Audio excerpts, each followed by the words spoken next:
I don't really want.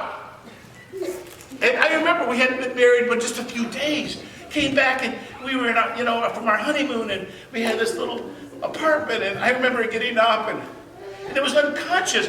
I went to the bathroom and I locked the door. And I remember my lovely wife, and then she said this, "What are you doing?" I says, "Honey, this is my quiet time right in here." And she goes, "Are you going to keep locking the door?" And I'm like, I finally thought, well, yeah, I guess it's just the two of us. It's okay. So then we had kids. And you know what happens with kids? Yeah. I got used to her. And then the kids would, and then next thing you know, she walks into the bathroom and the kid, I says, "What is this, a party?" And I remember it was really pushing my boundaries of what I felt. Guys, we're not having a meeting in the bathroom. Where am I going? I'm saying there are things that kind of get you jazzed up. Now, we've gotten better. But I tell you, I still need more prayer. I mean, working this out. Peace in the Greek is that word. And in the Hebrew, it's what? Shalom. In Hebrew, peace is never only a negative statement. It never means only the absence of trouble. In Hebrew, peace always means, listen, everything which makes a man highest good. The Bible, peace means not only freedom from trouble, it means enjoyment of all good. So when the Hebrew would say shalom, they're not just saying, we would like you not to have trauma. We want you to have enjoyment of life, which is going to be fulfilled obviously in heaven. But there is a sense of heaven here now through Christ. And this is extremely important that you realize. This is the kind of peace we want. This is the kind of peace where you need to be at peace if you're going to be an instrument of a peacemaker. The authorized verse, the King James says that the peacemakers shall be called the children of God. The Greek literally is that the peacemakers will be called, here it comes, the Son of God. Blessed are the peacemakers, for they shall be doing godlike works. The man who makes peace is engaged in the very work which God of peace is doing. And by the way, there is a difference between, and I'm going to show you the next slide, that you be aware of. It's important to note that the Greek word used here, which is the word that we just saw, was the word son. But there's another word that the author of Matthew could have used and he didn't use. And this is another word. What? But it doesn't mean son, it means child. What's the point? Both words are used in the New Testament to describe a believer. So there is something to be said about a good translation. But when you say son, rather than child, we're talking about authority. This is my son. He is going to demonstrate something of his father. This is my daughter. She is going to demonstrate some of the characteristics of her mother. This is the implication when he says the children, in this case, the better translation would be the son. And so I think you need to understand, as God's people, I hope you get this, as God's people, we of all people need to be what? Peacemakers. By the way, in the Greek, when you look at the actual term, it said that not only us, but we alone. There is no one like us. This is not like everyone is just going to practice this. No. Part of the characteristics of being a child of God is that we exhibit qualities of the Father. Yes, sir. And the tragedy is that we don't. Do we? I can't speak for you, but I know me. I don't exhibit those qualities consistently. So it's important that we get this. For God was pleased to have all his fullness dwell in him, and through him to reconcile to himself all things, whether things on earth or things in heaven, by making peace through the blood shed on the cross. Colossians 1:19 and 20. Only a dramatic solution would suffice. And so he made peace, the same root word that is in Matthew 5:9, or peacemaker. We're reconciled. Nothing's going to break this bond. Because I'm in the middle of this relationship. You will have peace. All you have to do is surrender. Quit being so petty. I'm speaking from my own heart. I see people, and the first thing that flashes into my mind, oh, this is the nitbat who did this and that, and I'm like, oh my goodness, you know. The guy goes, when are you going to forgive this person? Well, when he apologizes, when he humbles him. I have a script for him. When he comes, how many people know what I'm talking about? I mean, I have a way that you have to do the following things before you even come close to restoring this relationship. How many people know what I'm talking about? Come close. I remember being so wounded and so hurt in a Christian environment of no less. And I know some of us in this room have been hurt to that level. To the level that if somebody just mentions a name, instantly brings us back to a place where we've been wounded.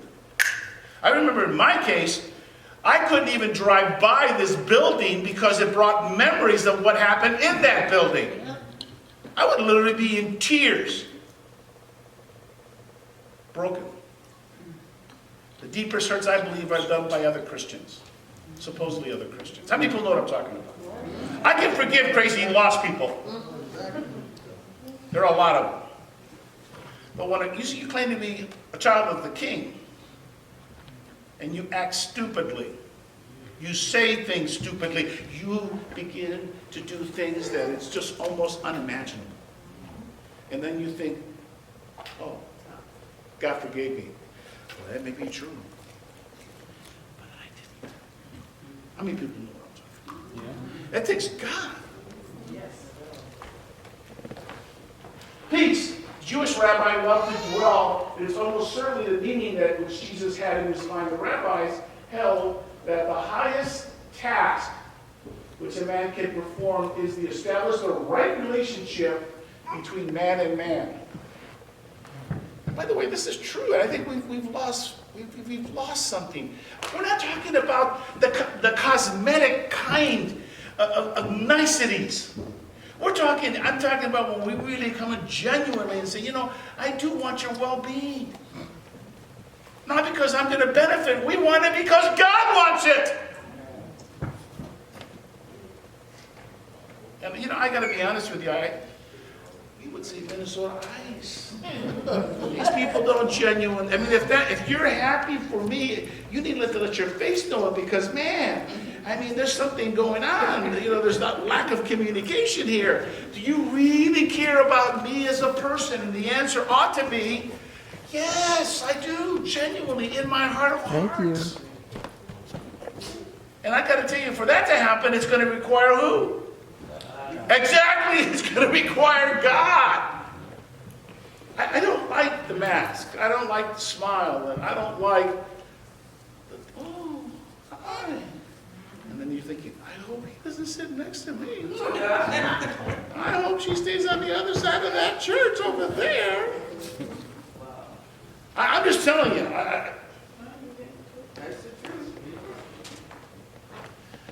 Most of the early scholars of the church took this beatitude as purely a spiritual sense. And it meant, blessed is the man who makes peace in his own heart and in his own soul. But of course we know that this is not true. When the Jews said Shalom, he was wishing another more than just an absence of trouble, but all that makes to a complete and whole life. God's peace is not narrowly defined as much more than the absence of strife. It encompasses all the person, and it is positive. And by the way, I hope we see that we want that for people in the church. Wouldn't it be refreshing to be in a place where God is being honored, that these people are at peace. With God first, and then with one another. Now, quick story. You know, I'm usually at a lot of churches on Sunday, but when I'm not running around, I'm at this one church, and they celebrate communion, believe it or not, every Sunday. You know, that's, to me already, it's like, it's hard for me even to somehow figure that out, but I remember there's been times where I didn't feel that liberty to celebrate the Lord's Supper. Okay. Anybody want to know why? I was having problems. I mean, with a little passage that said, if you are in trouble, I'm paraphrasing, then leave your offering. Go back and reconcile. How many people know what I'm talking about? And I just couldn't, in good conscience before God, say, you know what? This hasn't been worked out yet. So I would pray, and I said, Lord, help me. And I was just use that time of reflection. And I remember somebody who knew me said, Dr. Gillespie, you're not taking the Lord's Supper. I'm thinking, what, am I being watched? People are watching me. You know, I just like, wow. You know, I kept thinking, Fred, don't worry about people watching you. And then this person was just to show how un-Christian they are. They go, well, what is your problem? I mean, how many people have some crazy Christian people? You're not even, sweetheart, are you thinking about what you're saying? What are you, God? What are you interviewing me? I'm already having issues myself. I don't need to have one with you. But I wanted to say, and I couldn't say it. Well, the reason I'm not having communion is because of you. I didn't say that.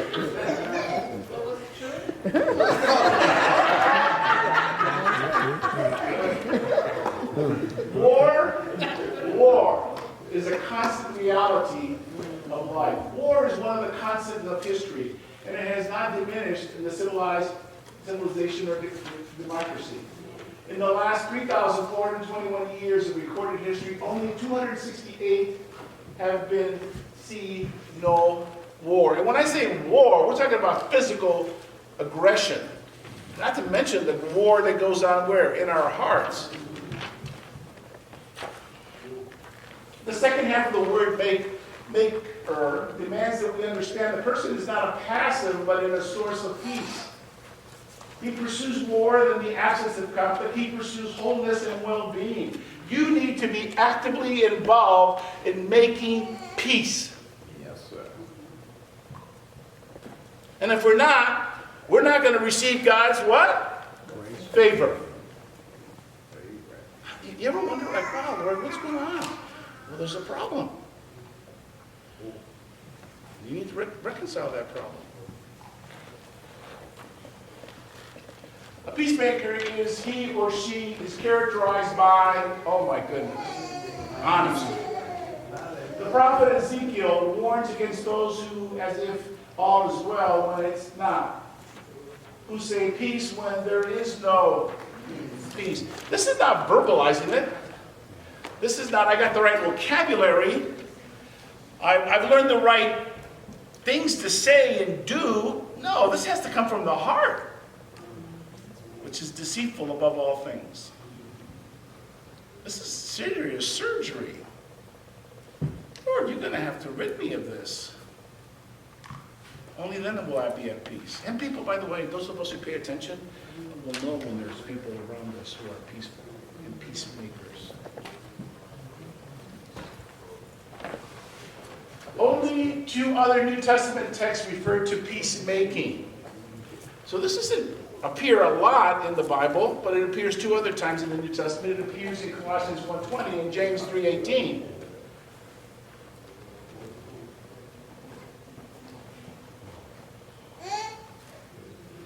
peacemaking in James clearly refers to the ending conflict between two individuals, especially between oneself and others. Consider the echoes in the Sermon on the Mount in James. The blessing of the peacemaker probably relates to those who seek to reconcile estranged individuals. James 3:13-41. I don't know if you've ever been there where, I know in our family, which it's part of our culture. I remember one time we were going to invite my uncle to something, and my mother goes, "We're not talking to him." How many people know what I'm talking about? Oh, yeah. I mean, we begin.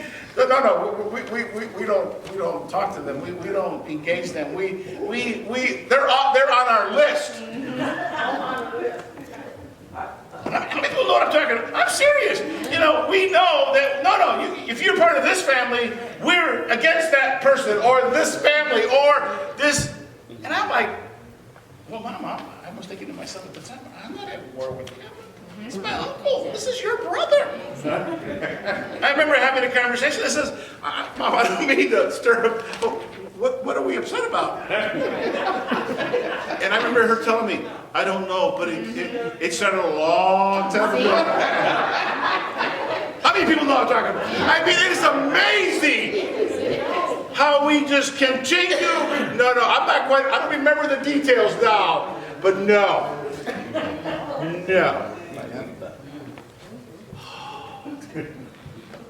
She must have not just read this about peacemaker. Make every effort to keep the unity of what? The Spirit through the bonds of peace. Ephesians 4:3. Make every effort to do what leads for peace and to mutual edification. Romans 14:19. Is it possible, as far as it depends on you, live at peace with everyone? Romans 12:18. Where am I going? I'm saying God, in His revealed Word, is telling us we want peace. This is one of the marks of the very Godhead. I mean, the reason He sent His Son was He wanted to reconcile Himself to a disobedient what? Humanity. I mean, I'm thinking to myself, God wasn't sitting on the throne going, "They're moved." No, that wasn't His attitude at all. His attitude was, I personally will come and pay what is ever necessary to have peace. And by the way, we're described in the Bible as being hostile to the things of God. A radical call. Peacemaking cannot take place without radical change in the human heart and the enabling of the Holy Spirit. It's radical surgery, man. This is not about, we're going to tweak a couple of things. No. God, you're going to have to change this heart to have the heart of God.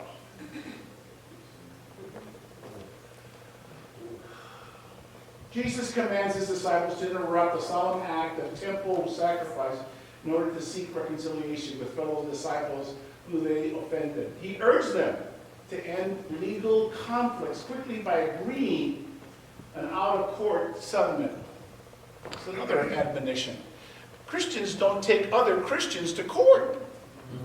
We should find a way of somehow reconciling this very quickly.